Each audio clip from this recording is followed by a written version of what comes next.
Good morning, esteemed colleagues and fellow researchers. Today I am Sukardi together with Sunaryo Neneng and Benius from Faculty of Economic and Business Palangka University will present my study titled The Fiscal Shock: Economic Resilience in Indonesia 2014 to 2024. To summarize our journey today, we are investigating the polycrisis transmission mechanism.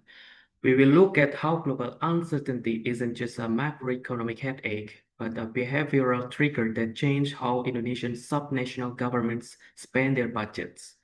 We will move from the why of the crisis to the how of the behavioral response, and finally to the what of the policy solutions. We must first acknowledge that the global economy has shifted from a state of occasional instability to a structural state of permanent crisis, what we call a polycrisis. Over the last decade, we have been hit by relentless exogenous shocks: the 2014 commodity collapse and taper tantrum, the 2018 US-China trade wars, the unprecedented global disruption of COVID-19, and most recently, the geopolitical shift in 2024. These are not isolated events, they are a continuous wave of pressure. The VUCF framework context. This brings us to the VUCF framework: volatility, uncertainty, complexity, and ambiguity. For an open economy like Indonesia, these oscillations are structural determinants of regional welfare. As global uncertainty rises, local governments who manage massive portion of our national budget, APBD, find their execution capacity compromised by the inherent volatility of revenue transfer. The shield is being tested. Prospect theory, loss aversion, psychology of public finance.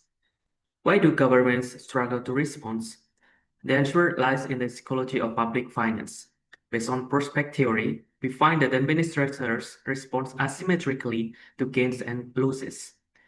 In the domain of losses triggered by global indices like the World Uncertainty Index, bureaucrats perceive the political loss at risk of a failed or outdated project as far more dangerous than economic gain of a new bridge or school.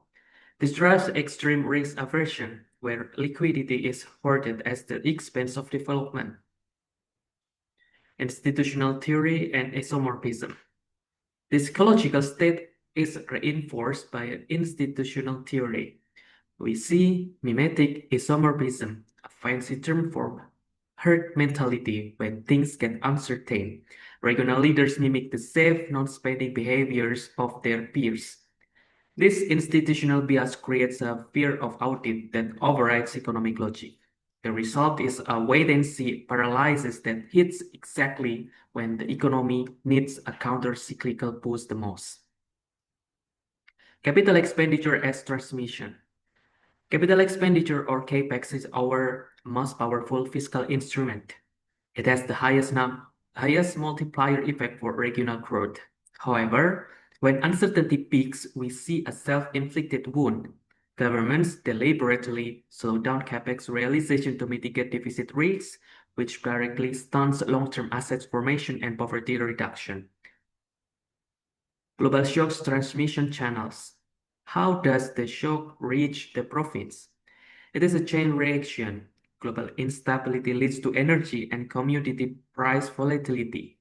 This disrupts the stability of revenue sharing funds, or DPH. When the cash inflow becomes unpredictable, local governments instinctively freeze long-term commitments to protect their regional reserves. Research hypothesis. H1 uncertainty, GPR or WUI, directly impacts regional resilience, or RER. H2 uncertainty negatively impacts CAPEX efficiency, or CEE. H3 CAPEX efficiency positively impacts regional resilience. H4 CEE mediates the relationship between shocks and resilience. H5 the relationship is non-linear, S-curve, accelerating only after crossing psychological threshold. Methodology for PLS 8.0. Our methodology involves a balanced panel data analysis of 34 Indonesian provinces from 2014 to 2024. We use the warp tree algorithm in warp PLS 8.0 specifically because it captures nonlinear sigmoid relationship that standard linear models miss. We use multidimensional uncertainty proxies, including the geopolitical risk index and oil volatility, model fit and quality indices. The model is highly robust. Our average R-square is 0.685, meaning we can explain nearly 69% of the variance in capex efficiency. The tenant house goodness of fit is 0.624, well above the large fit threshold. Or our latent variable loadings exceed 0.70, ensuring that our data is both reliable and valid. Latent variable is econometric. There are four variables. The first, geopolitical risk or GPR, has a score 0.892.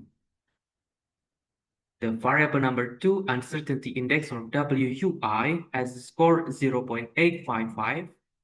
The variable number 3, capex realization, has score 0.910. And the variable number 4 is GRDP growth stability, has score 0.880.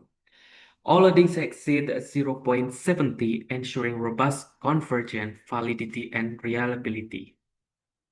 The nonlinear S-curve discovery.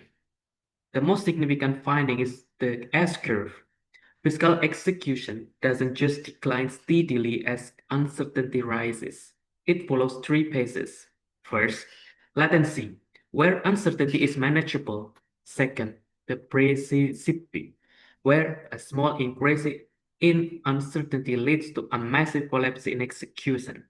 Finally, saturation, where only mandatory operations continue. This precipice is the danger zone for our regional economies. The dominance of fear of audit. Here is the smoking gun of the research. The fear of audit is the primary inhibitor of spending. Its effect size F-square is 0.582, is massive, dwarfing the direct impact of the global shocks themselves. This confirms that our development is not constrained by a lack of money, but by a paralysis of execution rooted in administrative fear. Fiscal paralysis mechanism. This mechanism creates a broken shield. Administrative anxiety overrides economic logic, leading to a massive construction in spending. Budget freezing is used as a defensive mechanism to mask vulnerability, but it neutralizes the multiplier effects of public investment, leaving the region more exposed to the crisis. Tipping point regimes. By identifying these tipping point regimes, we see the result: high SILPA, excessive idle cash sitting in bank accounts while the economy suffers. This pro-cyclical behavior means we spend more than when times are good and spend less when times are bad, which is the exact opposite of what fiscal policy should do. Strategic interventions. So, how do we fix this? Our 2025 roadmap proposes three inoculations. The first, automatic stabilizer, mandate the acceleration of pre-approved projects once global uncertainty indices hit a certain threshold. Second, the regulatory guillotine. We must legally distinguish between heinous administrative errors and actual corruption to remove the fear of audit. The third, redefining KPIs. We should penalize regions for holding excessive idle cash during downturns. We must shift the incentive from hoarding for safety to spending for resilience. In conclusion, global volatility is inevitable, but fiscal paralysis is a choice. By addressing the psychological and institutional barriers to spending, we can turn the APBD into a true fiscal shield. Thank you for your attention. I am now open for any question.